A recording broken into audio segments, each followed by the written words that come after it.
안식 후 첫날 이 부활의 아침이 지나고 그날 저녁이 되었습니다. 이 마리아를 통해 예수님이 부활하셨다는 소식이 전해졌지만 오늘 본문 19절에 보면 제자들의 현실은 여전히 어둡고 참담한 현실입니다. 19절에 보니까 이날 곧 안식 후 첫날 저녁 때 제자들이 유대인들을 두려워하여 모인 곳에 문들을 닫았더니라고 말씀하고 있습니다. 여기에 기록된 문들을 닫았다라고 할 때 그 원어를 보면 단순히 문을 잠근 정도가 아니라 빗장을 지르고 자물쇠를 채워서 완벽하게 밀폐시켜서 잠궜던 모습입니다. 아무도 들어올 수 없을 정도로 꽁꽁 닫아버린 문이었습니다. 그렇다면 제자들은 왜 이렇게 철저하게 문을 걸어 잠궜겠습니까? 너무나 두려웠기 때문입니다. 밖에서는 자신들을 죽이려 하는 세상의 유대인들이 이 위협이 끊임없이 있고, 안으로는 예수님을 버리고 도망쳤다는 무거운 죄책감과 실패감이 그들의 마음을 짓누르고 있었습니다. 그 방에 모여있는 이 제자들은 철저한 두려움의 감옥처럼 갇혀있는 지금 상황입니다. 이렇게 굳게 닫힌 이 방 안에 숨어서 두려움에 떨고 있는 이 제자들의 모습이 오늘을 살아가는 우리의 모습이 아닌가 한번 돌아보게 됩니다. 알 수 없는 미래에 대한 두려움, 또 현실의 고뇌에 대한 그 지친 마음들, 또 사람에게 아픔을 당하고 관계의 두려움이 밀려올 때 우리는 주로 어떻게 반응하십니까? 이 세상의 거친 파도가 너무 거세게 밀어닥치면, 감당하기 버거우면 우리는 제 아들처럼 언제든지 우리의 마음의 문을 굳게 닫아버릴 때가 참 있습니다. 그리고 나만의 좁은 어두운 방에 숨어 회피하려는 마음, 낙심 가운데 아무도 나를 도와줄 리 없다며 마음을 닫아버리고 두려움에 지내려는 마음이 들 때가 누구에게나 있습니다. 우리는 이 부활의 주님을 믿는다고 고백하면서도 여전히 삶의 현실에서는 닫힌 문 뒤에 숨고 싶은 연약한 존재입니다. 그런데 오늘 본문에서 참 기적 같은 사건이 발생합니다. 그 누구도 열 수 없도록 굳게 잠긴 그 두려움의 방 한가운데로 부활하신 예수님께서 이 시공간을 초월해서 그 잠긴 문을 뚫고 들어오셨습니다. 완전히 닫힌 문이라서 그 누구도 들어올 수 없는 상황이었는데, 주님은 그 문의 어떠한 형편과 상관없이 안으로 들어와서 제 아들을 따뜻하게 만나 주셨습니다.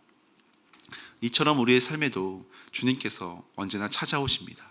그 누구도 열 수 없도록 나만의 자물쇠로 마음의 문을 굳게 닫은 상태일지라도 주님은 찾아오셔서 우리를 사랑으로 회복시키시기를 원하십니다. 그리고 19절에 보면 벌벌 떨고 있는 제 아들을 향해 첫 번째로 이렇게 말씀하십니다. 너희에게 평강이 있을지어다. 샬롬이 있을지어다. 또 19절뿐만 아니라 21절에도 동일하게 말씀합니다. 너희에게 평강이 있을지어다.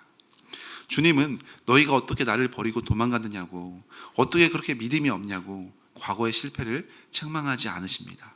대신 그들에게 먼저 그들의 불안하는 마음 가운데 참된 평강을 허락하십니다. 그런데 20절을 보면 주님이 평강을 선포하시고 아주 독특한 행동을 하십니다. 바로 손과 옆구리를 보이신 것입니다. 20절에 보니까 이 말씀을 하시고 손과 옆구리를 보이시니 제 아들이 주를 보고 기뻐하더라. 왜 영광스러운 부활의 몸에 흉측한 이 십자가의 상처를 그대로 남겨두시고, 얼마든지 그것을 가릴 수도 있으셨을 텐데 그것을 그대로 남겨두시고 또 제자들에게 굳이 그것을 왜 보여주셨겠습니까? 이것을 가리켜서 대가가 지불된 평강이라고 말을 합니다. 대가가 지불된 평강. 주님이 주시는 평강, 이 샬롬은 그저 다 잘 될 거야, 괜찮아라는 막연한 심리적 위로가 아닙니다. 너희가 모든 죄악과 수치와 저주를 위해, 너희의 모든 이 문제를 위해 내가 십자가에서 이 손에 못이 박히고 옆구리가 찢어지는 심판을 다 대신 받아냈다는 사실을 말씀해 주고 있습니다. 내가 값을 다 치렀으니 이제 더 이상 두려워하지 말라. 참된 평안을 누려라 라는 담대한 구원에 선포하시는 말씀입니다. 이 보혈의 희생으로 얻은 십자가의 평강이 제 아들의 심령에 임하니까 굳게 닫혀있던 두려움의 방은 마침내 주님을 보고 기뻐하는 생명의 방, 은혜의 방으로 변화될 수 있었습니다. 그리고 주님은 이 기쁨에 머물러 있는 제 아들을 향해 우리 신앙의 존재 목적을 밝히는 말씀을 21절에 해주고 있습니다. 21절에 보니까 아버지께서 나를 보내신 것 같이 나도 너희를 보내노라. 하나님은 예수님을 십자가의 고통과 죄인들의 아픔이 가득한 이 땅 한가운데로 직접 보내셨습니다. 마찬가지로 평강의 그 주님께서는, 부활의 평강을 주신 그 주님께서는 우리가 닫힌 방 안에 우리끼리만 좋다고 갇혀있는, 우리끼리만 누리는 그 평강이 아니라 담대하게 온전히 나아가기를 말씀하십니다. 이런 의미에서 믿음의 공동체, 우리 교회 공동체는 나만을 위한 안전한 도피처만의 그 공간은 아닙니다.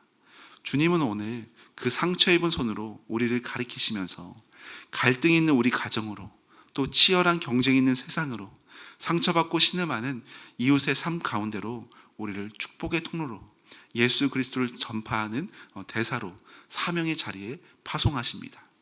그래서 오늘 함께 부른 찬송가 3절 가사처럼 밤 깊도록 동사 안에 주와 함께 있으려 하나 괴로운 세상에 할 일 많아서 날 가라 명하신다.